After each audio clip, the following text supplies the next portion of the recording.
No one remembered the first time the phrase elite units appeared in a human transmission. The Galactic Concord only knew the fear that followed.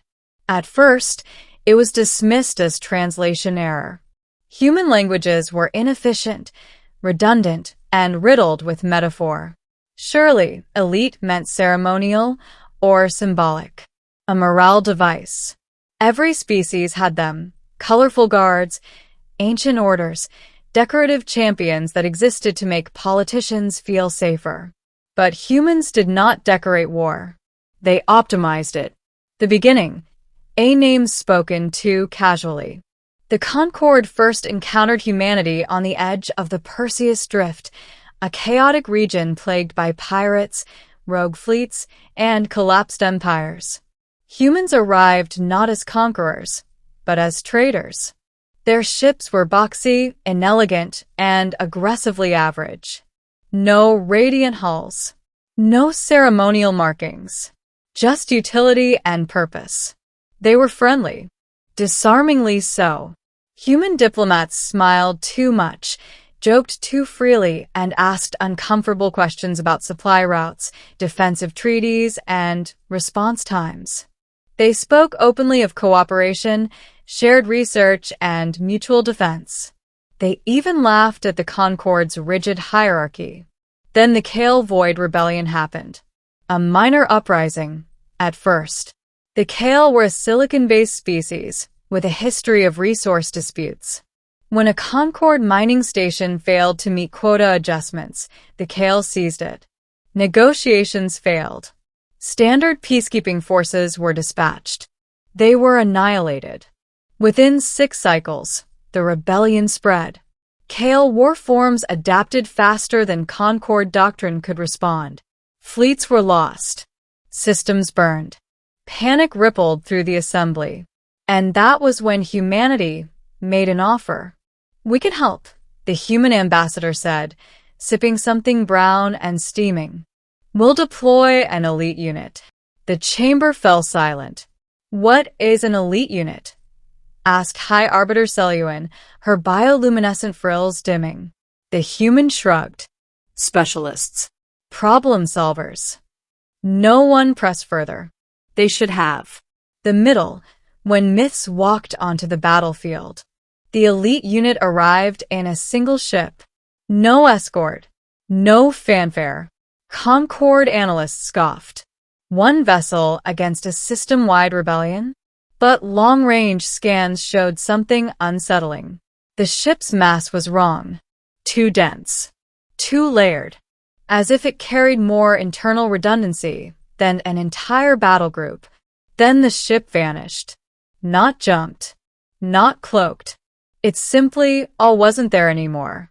3 hours later, the Kale Command Nexus went dark. Sensors showed localized gravity distortions, precision kinetic impacts, and internal structural failures cascading through the rebel infrastructure. No broad bombardment. No collateral damage. Only surgical destruction. The Kale surrendered within a day. No one in the Concord could explain how. The humans didn't elaborate. "Elite units are expensive," the ambassador said lightly. "We don't like to use them unless necessary." That was the first lie. The second came when the Concord asked how many elite units humanity possessed. "Enough," the human replied. Whispers become warnings. Stories spread quickly after that. Pirate lords found their ships disabled from the inside, crews unconscious but alive, their leaders gone without a trace. Rogue AIs simply shut down, their cores rewritten with human ethical constraints they could not bypass. Entire invasions collapsed when commanders disappeared hours before their offensives began. The Concord began to notice a pattern. Elite units did not fight wars. They ended them before they started. And no one ever saw them coming. Captured footage was scarce. Blurry silhouettes. Impossible angles. Movements too fast or too precise to be natural.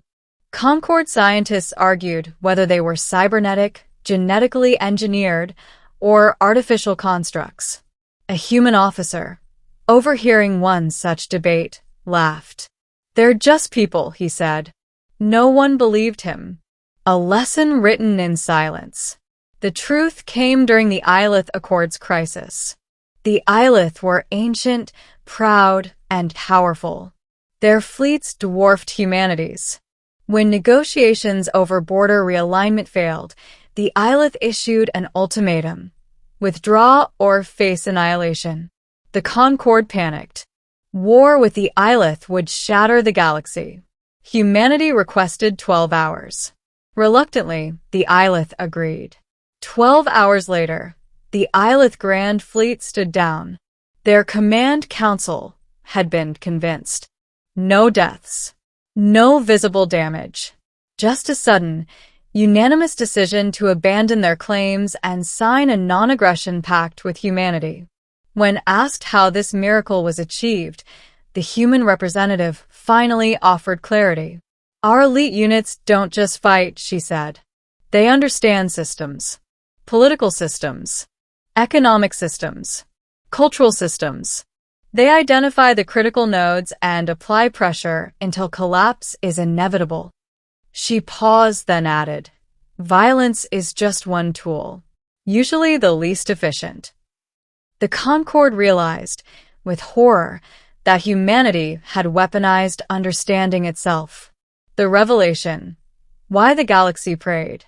At last, a Concord delegation was allowed to observe an elite unit at a distance. The facility was unmarked, underground, shielded against every known scanning method. Inside, the delegation saw humans, not monsters, not machines. Men and women. Scarred. Calm. Focused. They trained relentlessly. Tactical simulations blended with diplomacy drills. Psychological conditioning paired with ethical debate. Every elite unit was a strategist, a soldier, a negotiator, and a philosopher. One Concord observer asked the question everyone feared: why are they so restrained? The human commander considered this. "Because they have to be," she said. "They're what we send when failure is not an option, when the cost of mistakes is extinction. And if one of them turns against you?" The observer pressed. The commander smiled thinly. "Then we send another elite unit." The ending, a myth humanity never corrected. Over time, the galaxy adjusted.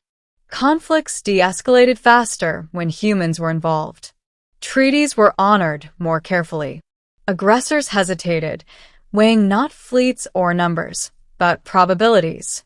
What if an elite unit was already watching? What if the war ended before it began? Humanity never confirmed how many elite units existed. They never denied the rumors either.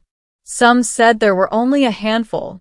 Others believed there were thousands, hidden among civilian populations, waiting.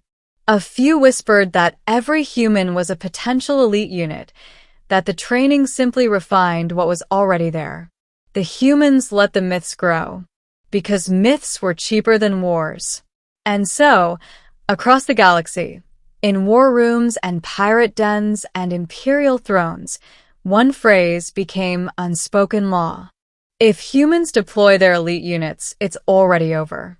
And somewhere, on an unremarkable world orbiting an average star, humans continued to smile, trade, and talk about peace.